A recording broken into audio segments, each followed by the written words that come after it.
ලොව බුද්ධිමත්ම මිනිසුන් දස දෙනා. ලොව බුද්ධිමත්ම මිනිසුන් දස දෙනා ඉහළ මට්ටම් මැනීමේ අගයක් වන IQ වගේ මානසික හා කාලානුක්‍රමික වයස පදනම් කරගෙන ලබා දෙන්නක්. මෙම පරීක්ෂාවන් සඳහා මුහුණදුන් බුද්ධිමතුන් බොහොමයක් සාමාන්‍යයෙන් ලකුණු 100ක පමණ අගයක් ලබන අතර ඉහළ අගයන්ට හිමිකම් කියන්නට සමත් වන අය IQ අංකවලින් පමණක් නොව හැකියාවන්ගෙන්ද ලෝකයේ අවධානය දිනාගනු දකින්න ලැබෙනවා. ඇල්බර්ට් අයින්ස්ටයින් පමණක් නොව අපේ රටේ නිශී උග්ගල්ල සිසුවියත් මේ ලයිස්තුවේ වර්තමානය වන විට ඉන්නවා. අංක 10 ස්ටීවන් හෝකින්. මොහු බ්‍රිතාන්‍ය තාරකා විද්‍යාඥයෙක්. භෞතික විද්‍යාඥයෙක් මෙන්ම ක්වොන්ටම් විද්‍යාව, කළු කුහර වලින් විකිරණ නිකුත්වීම පිළිබඳව සිද්ධාන්තමය කරුණු ඉදිරිපත් කිරීම ආදියටත් නම් දරූ ස්ටීවන් හෝකින් යනු අයින්ස්ටයින්ට පසුව දකින්නට ලැබුණු අසහාය චරිතයක් ලෙස හඳුන්වන්නට පුළුවන්. ඔහුගේ IQ වගේ 160ක් වුණා. සාමාන්‍ය ජීවිතයක් ගෙවූ ඔහුට 21 වන වියේදී මොළයේ චාලක නියුරෝන ශවීයාමේ රෝගී තත්ත්වයක් ඇති බවට හඳුනා ගැනුණා.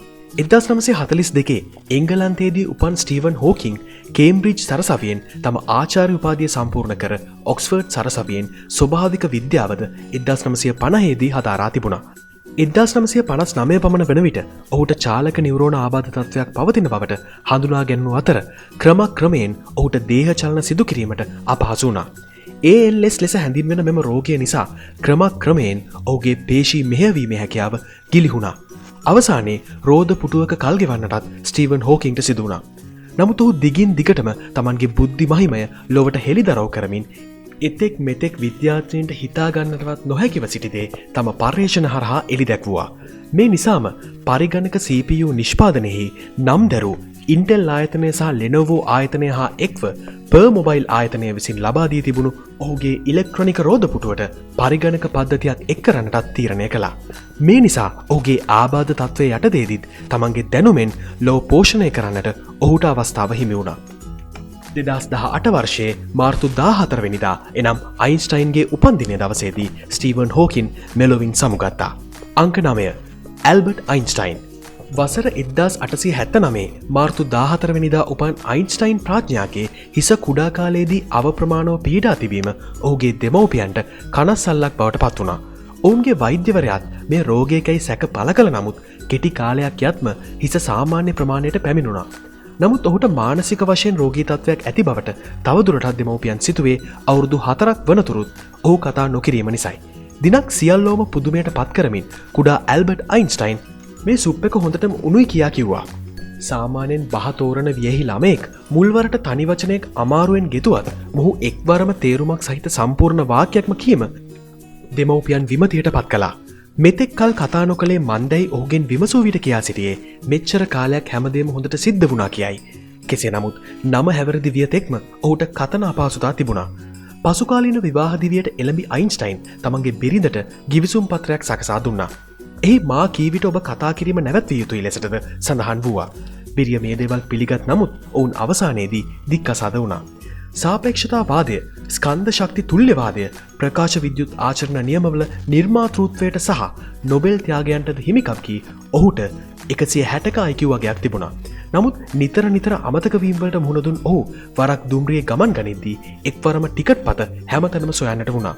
මේ දුටු ටිකට්පත් පරීක්ෂකවරයා ඔහුට නොමිලේ ගමන් කළට කමක් නැතයි පැවසුවත් ඔහු කියා සිටියේ ස්තුතියි ඒත් ටිකට් එක හොයාගත්තේ නැත්නම් මං යන්න හදන්නේ කොහෙටද කියලා මට බලාගන්න බැරි වෙනවා කියයි.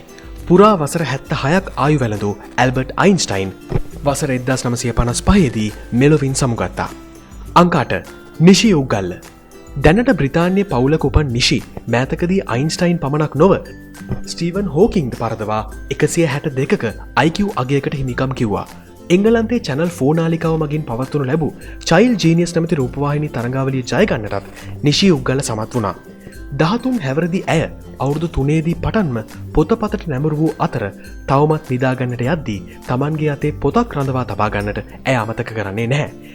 මහා බ්‍රිතාන්‍යයේ බුද්ධිමත්ම ලාබාලයන්ගේ ලැයිස්තුවේ ඉහළින්ම තම නම සටහන් කරගත් ඇය මෙන්සා නම් බුද්ධිමතුන්ගේ සමාජයේ සමාජිකත්වය දරන වයස අවුරුදු 17 දී ලබාගත් එකම සිසුවියයි.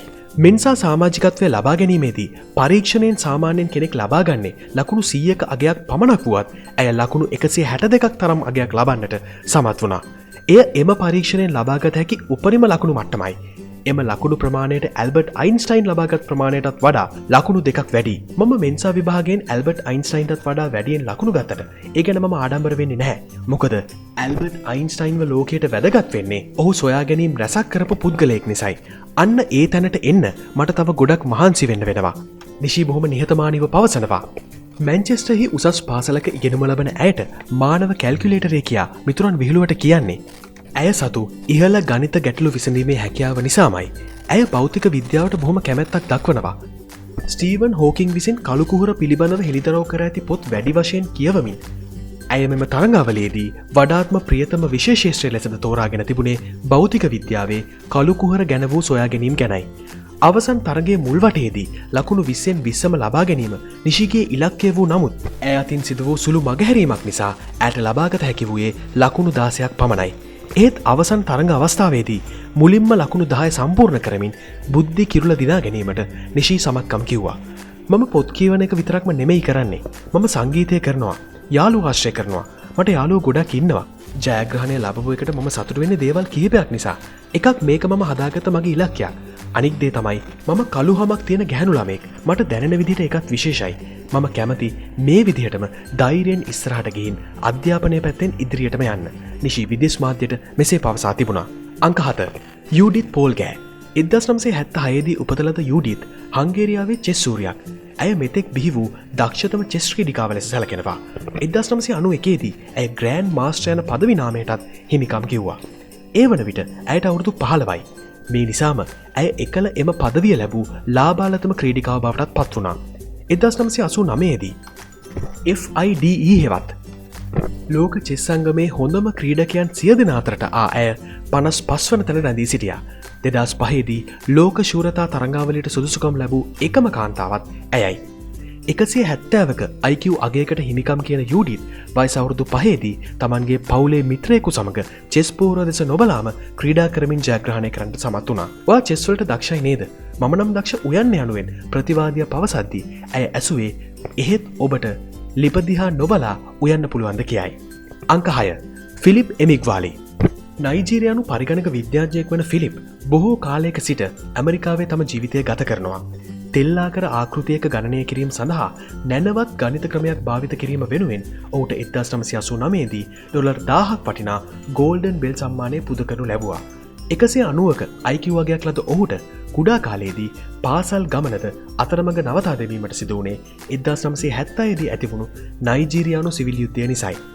වයස අවුරුදු 13 දී ඔහුට බටහිර අප්‍රිකාවේ වුල්ෆ්‍රාහි යුද හමුදාවේ කටයුතු කරන්න සිදු වුණා. යුද්ධයෙන් පසුව ස්වයං අධ්‍යයනයන් කරමින් ඔහු පාසල් අධ්‍යාපනයද අවසන් කළා. ලන්ඩන් සරසවියෙන් ලත් ශිෂ්‍යත්වයක් නිසා ඇමරිකාවට පැමිණි ඔරියන් ප්‍රාන්ත සරසවියේ 1977 දී ඔහු ආචාර්ය උපාධිය ලබා ගන්නටත් සමත් වුණා. අංක 5. ඊඩිත් ස්ටර්න්. 1952 දී උපත ලැබූ ඊඩිත්ට උපතේ පටන්ම අපූර්ව හැකියාවක් තිබුණා. ඇයට මාස 11ක් පමණ වන විට කාඩ්පත් වලින් අදහස් sannivedanaya කිරීමට හැකියාව ලැබූ අතර අවුරුද්දක් පමණ වෙද්දී අකුරු හඳුනා ගන්නටත් හැකි වුණා. අවුරුදු 2ක් වෙද්දී සම්පූර්ණම හෝඩිය කියවන්නටත් හැකියාව තිබුණේ පියා ලබා දුන් සහයෝගය නිසාමයි. නමුත් ඇගේ පියා IQ පරීක්ෂණය ගැන වැඩි සැලකිල්ලක් දක්වුවේ නැහැ. පසුකාලීනව ඇයට IQ අගයක 200ක් තරම් වූ ඉහළ මට්ටමක් තිබෙන බව හඳුනාගත් අතරම කුඩා කාලයේදී ඊට පෙනී සිටියා නම් ඇයට ලෝක වාර්තාවක් තියන්නටත් අවස්ථාව තිබුණා. වයස අවුරුදු 12 දී පාසල් ආරම්භා වසර 4කට පසුව එහි ගුරුවරයෙක් ලෙස ත්‍රිකෝණමිතිය උගන්වන්නට ඇය සමත් වුණා. දැනට ඇය ගණිත විෂයෙහි ආචාර්ය උපාධිය ලබා ඉංජිනේරුවරියක් බවට පත්ව IBM ආයතනයේ සේවය කරනවා. අංක 4. කිම් උන් යන්. 1967 දී දකුණු කොරියාවේ උපන් කින් අවුරුද්දක් වයස වෙද්දිම කොරියානු හෝඩිය පමණක් නොව 6 වන සියවසේදී ලියවුණු කාව්‍යයක් කියවා ඉගෙනීමට අපහසු චීන කෝඩිය අකුරු 1000ක් පමණ ඉගෙන ගන්නට සමත් වුණා. කැල්කියුලස් නැමැති ගණිත ක්‍රමයේ ගැටලුව විසඳන්නට ඉංග්‍රීසි හා ජර්මන් භාෂාවන්ගෙන් ලියූ හැමගේම ආදරයට පාත්‍ර වුණු කවි පොතක් පළ කළ ඔහු චිත්‍ර නිර්මාණවලට මහත් දක්ෂතාවයක් දැක්වුවා. අවුරුදු 5 වන විට ඔහුට කොරියානු බස, ඉංග්‍රීසි, ප්‍රංශ, ජර්මන් සහ ජපන් යන භාෂාවන් හොඳින් හැසිරවීමේ හැකියාවද තිබුණා. කුඩා කාලයේදීම තමන්ගේ 210ක IQ වගේ නිසාම ගිනස් පොතට පවා ඇතුළු වන්නට ඔහුට හැකියාව ලැබුණා. අංක 3. Marilyn wars award. ඉතාලියේ චෙකොස්ලෝවැකියාව, ජර්මනිය මෙන්ම ඔස්ට්‍රියාවේ සම්භවයක් දරූ මැරිලින් ජර්මානු දාර්ශනික වාදියෙකු වූ අර්නස් මැක්ට ඥාතිකම් කියනවා. වසර 1964දී උපතලද මැය ඇමරිකානු තිරලේඛිකාවක්, රචකයෙක්, කතිකාචාර්යවරියක් මෙන්ම නාට්‍ය රචිකාවක් ලෙස මම හැකියාවන් ඇය ප්‍රදර්ශනය කළා. 1986 සිට 1989 දක්වා ඉහළතම IQ අගයක් වෙනුවෙන් ඇයව ගිනස් පොතට තෝරා ගැනුණා. ඇයගේ IQ අගය 228ක් වුණා. අංක 2. William James seeds. වසර 1898 දී නිව්යෝර්කී බුද්ධිමතුන්ගෙන් පිරුණු පවුලක උපත ලද විලියම් අවුරුදු 5ක්වත්ම ටයිප්රයිටරය පාවිච්චි කරන්නටත් ලතින්, ග්‍රීක, රුසියානු, ප්‍රංශ, ජර්මන් සහ හීබ්‍රූ යන භාෂාවන් කතා කරන්නත් සමත්කම් දැක්වුවා. අවුරුදු 6දී හාවර්ඩ් සරසවියට ඉල්ලුම් කරත් ඉතා කුඩා බව සලකමින් එම අයදුම නිෂ්ප්‍රභ කෙරුණා. නමුත් වයස අවුරුදු 11දී සිව්මාන භෞතික විද්‍යාව පිළිබඳව කළ දේශනයක් නිසාම ඔහුව ඊට ඇතුළත් කරගනු ලැබුවා. ඔහු කිසි දිනක ගැහැණු ළමයෙකු සිපගෙන නැති බව පිළිගැනීම ඇතුළු විවිධ කාරණා මුල් කරගෙන මිතුරන් ඔහුව හාස්‍යයට ලක් කළා.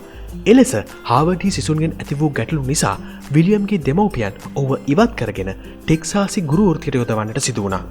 පසුකාලීනව ඔහු දේශපාලනයට යොමු වූ අතර වයස අවුරුදු 46 දී මෙලොවින් ඔහු සමුගත්තේ 250ක IQ අගයකට හිමිකම් කියමින්. අංක 1. අයනන් සෙලෙස්තේ කෝලි. ලැයිස්තුවේ ලාබාලතමයා වන අයිනන් 1999 දී සිංගප්පූරුවේ උපන් දරුවෙක්. ඔහු ඉපදී සති දෙකකින්ම තම ජීවිතයේ ප්‍රථම වචනය කතා කරලා තියෙනවා. IQ ලකුණු ප්‍රමාණය 263ක් තරම් ඉතා ඉහළ අගයක් දරන ඔහු අවුරුදු 6දී දේශනයක් පවත්වමින් ලොව ලාබාලතම විද්‍යා ගුරුවරයා බවට පත්වන්නට සුදුසුකම් ලැබුවා. අවුරුදු 7දීම සාමාන්‍ය පෙළ රසායන විද්‍යාව සමත් වූ ලොව ප්‍රථම පුද්ගලයා බවට පත්වන්නටත් ඔහුට වාසනාව ලැබුණා. අනතුරුව ඔහු වයස අවුරුදු 8දී සිංගප්පූරුවේ පොලිටෙක්නික් අධ්‍යාපන ආයතනයේ කතිකාචාර්යවරයෙකු බවට පත් වුණා. අයනන්ට සංගීත නිර්මාණ හැකියාවක් තිබෙනවා විතරක් නෙමෙයි.